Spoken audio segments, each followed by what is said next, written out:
Harbor Freight tools are being recalled. That's because they can continue to run after being turned off, posing a serious injury hazard. You walk into Harbor Freight, the smell of rubber and machine oil, rows of shiny red tool chests, price tags so low they feel impossible. Everyone's holding a coupon. It feels like you're about to outsmart the system, but somewhere in your garage is a tool that could seriously hurt you, and Harbor Freight knows exactly which one it is. They've known for years. We uncovered 12 truths about how Harbor Freight really works, and once you see the pattern, you'll understand why their tools fail, why recalls stay quiet, and why customers keep coming back anyway. By number 1, you'll see what Harbor Freight actually sells, and it's not tools. Let's get into it. 12. The coupon addiction strategy. Walk into any Harbor Freight and everyone, literally everyone, is holding a coupon. The 20% off coupon, the free flashlight with purchase coupon, the specific tool discount coupon. These coupons are everywhere.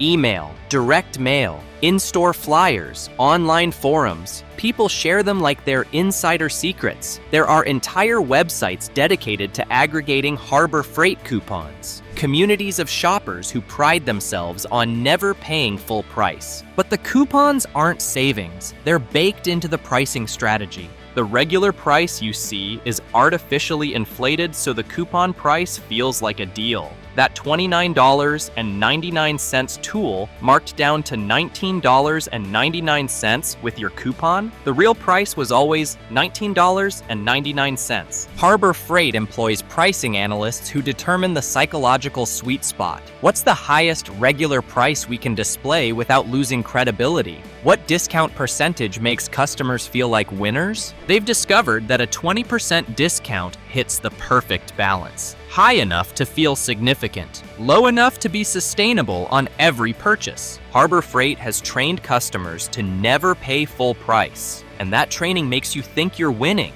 but you're not. You're paying exactly what they always intended to charge. The coupon creates urgency. This expires in 2 days, so you buy now instead of researching whether you actually need the tool or if there's a better option elsewhere. The coupon also gets you in the door. You come for the advertised free flashlight, but you never leave with just the flashlight. You browse. You find 3 other deals. You spend $60 to get a $5 flashlight free. Harbor Freight spends millions printing and distributing coupons. Why? Because every dollar spent on coupons generates $10 in additional impulse purchases. You think you're gaming the system with your coupon, but the coupon is gaming you. The coupons manipulate your wallet, but what comes next could cost you far more than money. 11. The recall you never heard about. In 2020, Harbor Freight recalled 1.7 million Pittsburgh Automotive 3-ton and 6-ton heavy-duty steel jack stands. The jack stands could collapse under load, without warning, while you're underneath a vehicle. This wasn't a theoretical risk. According to the Consumer Product Safety Commission, there were reports of injuries. People working on their cars had these stands fail at the exact wrong moment. The failure mechanism was simple and terrifying. The ratchet teeth that hold the jack stand at height could slip or shear off. 1 second, you're safely changing your oil. The next second, the vehicle drops. Harbor Freight issued a recall, but they didn't make a big deal about it. No press conference, no urgent customer outreach, no text messages or phone calls to registered buyers. Just a quiet notice buried on their website and a legally required announcement to the Consumer Product Safety Commission. Many customers still don't know their jack stands are potentially dangerous and sitting in their garage right now. And this wasn't Harbor Freight's first recall, or their second, or their fifth. They've had multiple recalls for various products over the years. Pressure washers, generators, chainsaws, impact wrenches, products that can cause serious injury if they fail at the wrong moment. But Harbor Freight's recall process is minimal. They meet the legal requirements and nothing more. If you're not actively checking their website or registered your product, which almost nobody does, you'll never know your tool has been recalled. And even if you do know, the recall process can be frustrating. You have to bring the product back to the store. They often don't do replacements, only refunds. So now you don't have the tool you needed. Harbor Freight prioritizes cost savings over proactive customer safety communication. That's the pattern. The recalls are bad enough. But what's happening before products even reach the shelf is even more concerning. 10. The quality control problem. Harbor Freight's quality control is inconsistent at best. Tools are manufactured in factories in China and other low-cost countries. Production runs happen at high speed. Inspections vary. The factories are optimizing for volume and cost, not reliability. The factories know Harbor Freight's priority is price, so they cut corners where they can.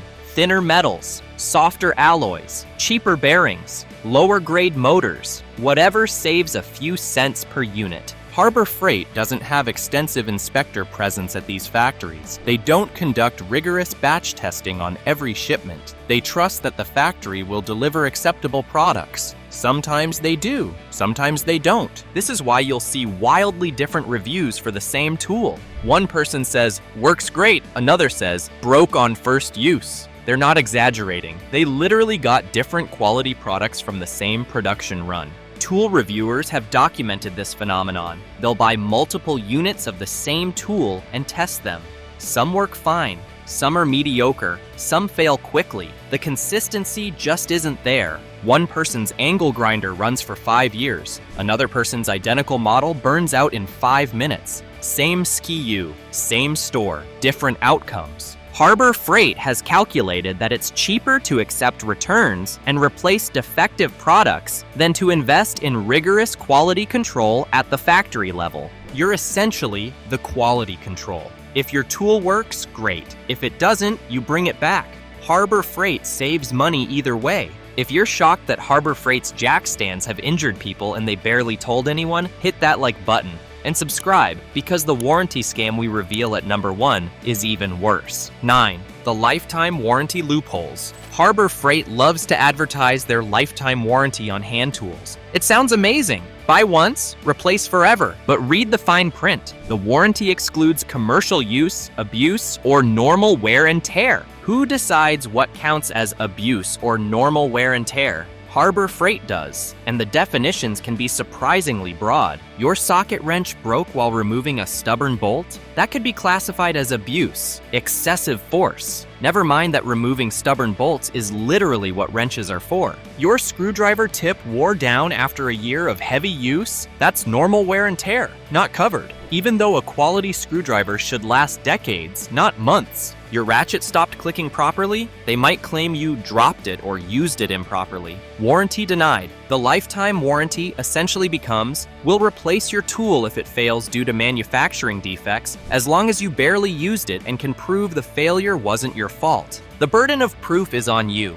You have to demonstrate that you used the tool properly, stored it correctly, and that the failure was definitely a manufacturing defect and not user error. Even when the warranty does apply, the replacement process can be frustrating. You have to bring the tool to the store, wait in customer service, explain your situation to an employee who may push back. Maybe you'll get a replacement. Maybe they'll tell you that specific tool is discontinued and offer a comparable replacement. The warranty exists for marketing purposes. It sounds great in the ads, but in practice, many customers find it difficult to actually use. Harbor Freight wants you to think you're covered. But when you actually need the warranty, you may discover it's full of more holes than Swiss cheese. The warranty frustrates you, but it won't send you to the emergency room. What comes next might. 8. The same as lie. Harbor Freight's marketing heavily implies their tools are just as good as name brands for a fraction of the cost. They'll show a Harbor Freight tool next to a DeWalt or Milwaukee tool. Similar design,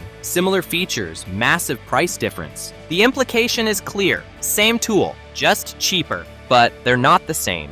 Not even close. The differences are in the details you can't see. The metals used, the tolerances, the heat treatment, the bearings, the motor quality, the internal components. A Harbor Freight drill looks like a DeWalt drill, but the DeWalt uses higher grade steel in the chuck, better heat treated gears, more robust bearings, superior motor windings, tighter manufacturing tolerances. These differences don't matter for occasional home use. Drill 5 holes in drywall? Both drills work fine. Hang a few pictures? No problem. Light weekend projects? The Harbor Freight drill will handle it. But use them heavily. The Harbor Freight drill may overheat within 20 minutes of continuous use. The gears can strip after drilling through hardwood repeatedly. The chuck may slip and fail to grip bits properly. The motor can burn out after extended periods under load. The DeWalt will keep going, day after day, year after year. Professional contractors use DeWalt drills for 8 hours a day, 5 days a week, for years. The tools are designed for that punishment. Harbor Freight tools are designed for the homeowner who uses a drill a few times a year.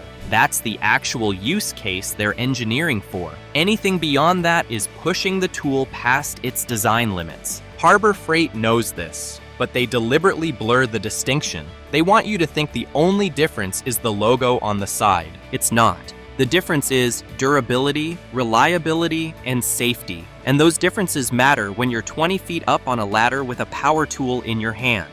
You're comparing labels. Meanwhile, the store layout is emptying your wallet. 7. The impulse buy floor plan. Harbor Freight stores are deliberately designed to maximize impulse purchases. The layout seems random, chaotic even, but it's calculated down to the inch. High margin items are at eye level. Loss leaders are in the back. Related accessories are scattered throughout the store, forcing you to walk past dozens of other products. You came for a wrench set, but to get to it, you walk past tool chests, air compressors, generators, welding equipment, jack stands, and power tools. Every aisle is an opportunity for Harbor Freight to sell you something you didn't plan to buy. And the store is specifically designed to maximize those opportunities. The aisles are wide enough to be comfortable, but narrow enough to make you notice products on both sides. The lighting is bright and consistent, eliminating dead spots where products might go unnoticed. The signage is deliberately minimal, so you have to scan the shelves visually, exposing you to more products. And those end caps? Those are premium real estate. Only high-margin, impulse-friendly products get end cap placement. The $3.99 tactical flashlight, the $5.99 multi-tool, the $9.99 utility knife set, the $14.99 tool bag. These items are cheap enough that you don't think twice. It's only $6, but those $6 impulses add up fast. You came for one tool, you left with 8 items and an $80 receipt. Harbor Freight has perfected the art of making cheap tools feel like no-brainer purchases, and every impulse buy pads their profit margins. Those impulse items are where Harbor Freight makes significant margin, because the big-ticket items often have slimmer profits designed to get you in the door. The floor plan drains your wallet, but the pricing tiers? That's psychological manipulation at its finest.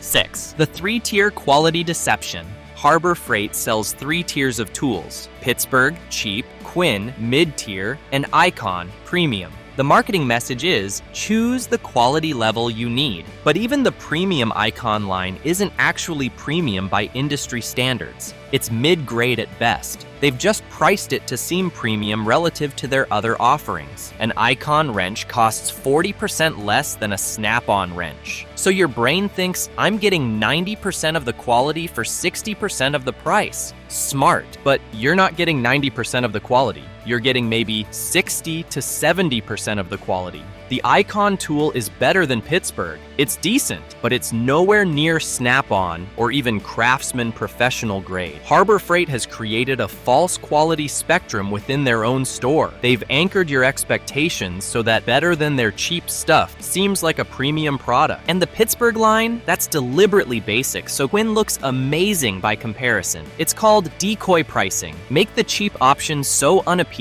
that the mid-tier option seems like a smart compromise. You don't buy the $9.99 Pittsburgh wrench because it looks sketchy. The packaging is cheap. The metal looks soft. Reviews mention it bending under pressure. You buy the $24.99 Quinn wrench because it seems like smart value, better than the basic option, not as expensive as Icon, the Goldilocks choice. But the Quinn wrench isn't necessarily worth $24.99 in the broader market. It might be worth $15 to $18. Harbor Freight just made you feel good about the purchase. The quality tiers are psychological positioning disguised as customer choice. The tiers manipulate your perception, but the return policy reveals Harbor Freight's true priorities. 5. The return policy friction. Harbor Freight advertises a 90-day return policy with receipt. Sounds reasonable, but try actually returning something, especially something expensive. Suddenly there are questions. Why are you returning it? Did you use it?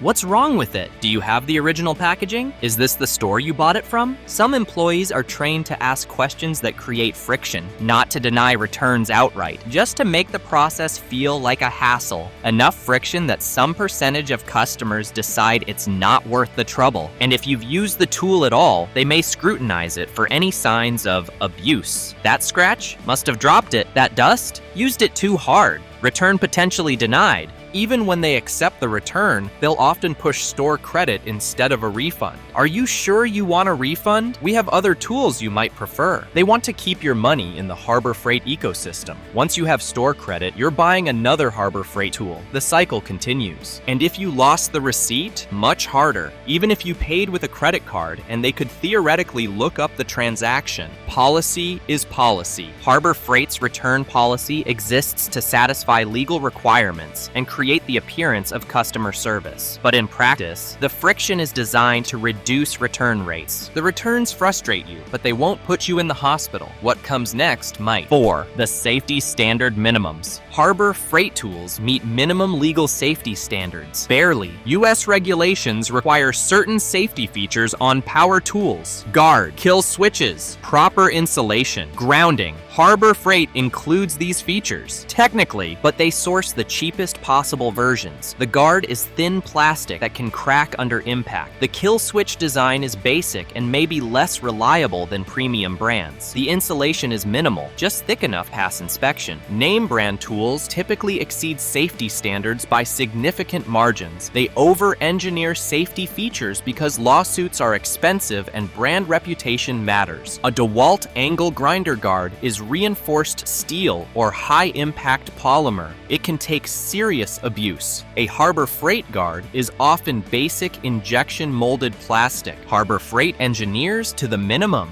If the regulation says the guard must withstand X force, they design it to withstand just enough to pass. Not 2x, not 3x, just enough to meet the requirement. This saves money, but it eliminates safety margins that premium brands build in. This is why some Harbor Freight tools fail in concerning ways. Reports exist of angle grinder guards cracking, circular saw blade guards not retracting smoothly, drill switches behaving erratically. These aren't hypothetical. These are documented issues that have affected real users. Harbor Freight's approach appears to be that occasional warranty claims and returns cost less than better safety engineering across the board. You're buying tools designed to the minimum safety threshold, and sometimes minimum isn't enough margin when things go wrong. Safety is compromised, but the Made in USA marketing, that's where things get really misleading. 3. The Made in USA technicality.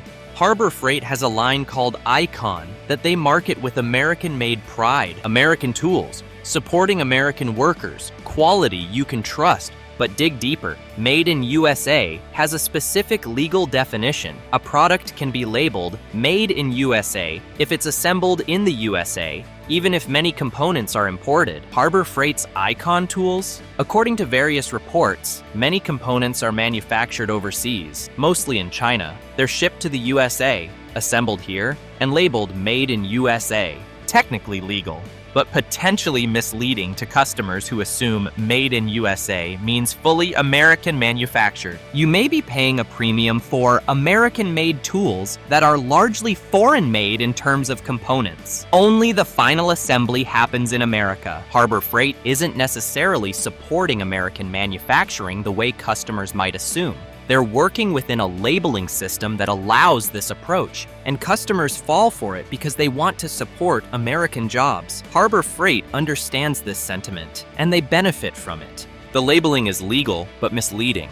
But the real long-game strategy is even more calculated. 2. The planned Obsolescence design. Harbor Freight's tools appear to be designed with limited lifespans in mind, not immediate failure. That would be too obvious and trigger returns, but engineering choices that ensure failure after a predictable amount of use. How? By identifying the weakest component in each tool and making it just barely strong enough to survive light, occasional use. Take a Harbor Freight socket set. The sockets themselves are often decent. Hardened steel, proper sizing. They can last for years, but the ratchet mechanism, often made from softer metal that wears more quickly. After extended use, the ratchet may start slipping. Eventually, it becomes unreliable. You could replace just the ratchet mechanism, but Harbor Freight typically doesn't sell replacement parts. You have to buy a whole new set. The sockets are fine, but the ratchet failed, so you're buying everything again. Or their power drills. The motor might be adequate, the chuck is okay, but the gearbox may use plastic components instead of metal. It'll handle light use fine. Drill some holes in wood or drywall, no problem. But apply sustained torque drilling through masonry, the gears can strip. Drill is dead. No replacement gearbox available. Buy a new drill. They're circular saws, motors that may run hot because cooling systems are basic, bearings that can seize with extended use, power cord connections that become loose over time. This appears to be planned obsolescence. Harbor Freight seems to have calculated the minimum durability that prevents immediate returns, but ensures you'll need a replacement within a year or two of regular use. They're not selling you tools. They're selling you a subscription. You'll be back to replace that failed tool again and again. And because each tool is cheap, you don't feel the cumulative costs. $30 here, $50 there. But over 5 years, you might spend $500 replacing Harbor Freight tools when you could have bought one $200 name brand tool that lasts decades. Harbor Freight has weaponized cheapness. They've turned low prices into high lifetime costs. The tools are designed to fail, but the real business model behind it all, that's the ultimate revelation. 1. The extended warranty profit machine. Here's the truth that explains everything else. Harbor Freight isn't just a tool company. They're running an extended warranty business that happens to sell tools. Think about it. Harbor Freight sells you cheap tools that break. Then they sell you extended warranties on those cheap tools. The extended warranties cost 20 to 30% of the tool's price. And given the failure rates, selling warranties is extremely profitable. You buy a $100 angle grinder. They offer a $25 3-year warranty. Sounds reasonable, right? Protection for your investment. But that angle grinder likely costs Harbor Freight $30 to $40 to import and stock. They're making significant margin on the tool itself plus the warranty revenue. When the tool eventually fails, and many do fail, you file a warranty claim. Harbor Freight replaces it with another $30 to $40 tool. Even after replacement, they're still profitable on the transaction. But here's where it gets even better for them. Many warranty claims get denied. Remember all those exclusions? Abuse, commercial use, normal wear and tear. Industry estimates suggest extended warranty programs commonly deny 50 to 70% of claims across retail. Harbor Freight's program likely operates similarly. They collect warranty revenue on most purchases and pay out on a fraction. The warranty is a profit center, not a customer service. This is why Harbor Freight pushes warranties aggressively at checkout. Do you want to protect your investment? The cashier is trained to make you feel irresponsible for declining. Some locations track warranty attachment rates and pressure employees to sell more. But the warranty isn't protecting you. It's protecting Harbor Freight's profit margins. They've turned tool failure into a revenue stream. Sell cheap tools. Sell insurance on those tools. Deny many claims. Profit at every step. It's brilliant business. It's cynical, and it's completely legal. The bottom line: 12 truths, 1 pattern, coupons designed to manipulate you, recalls they barely announce, quality control that's inconsistent at best, warranties designed with loopholes, safety engineering to minimum standards, tools that appear designed to fail, and an extended warranty system that profits from every breakdown. Harbor Freight isn't selling you tools. They're selling you a cycle. Buy, break, replace, repeat. Does this mean you should never shop there? For light, occasional use, a flashlight, a tarp, a cheap clamp you'll use twice, maybe it's fine. But anything that spins, cuts, or holds weight, anything your safety depends on, buy once, buy quality, or buy Harbor Freight 5 times. That $40 jack stand seems like a deal until it's the thing between you and 2 tons of steel. That $30 angle grinder seems smart until the guard shatters shatters. That $25 drill seems like a bargain until you're buying your fourth one in 3 years. The cheap price is the bait. The replacement cycle is the trap. The choice is yours. But now you know what you're choosing. If this opened your eyes, hit subscribe and do yourself a favor. Check your garage. You might have a recalled jack stand sitting there right now. I'll see you in the next one.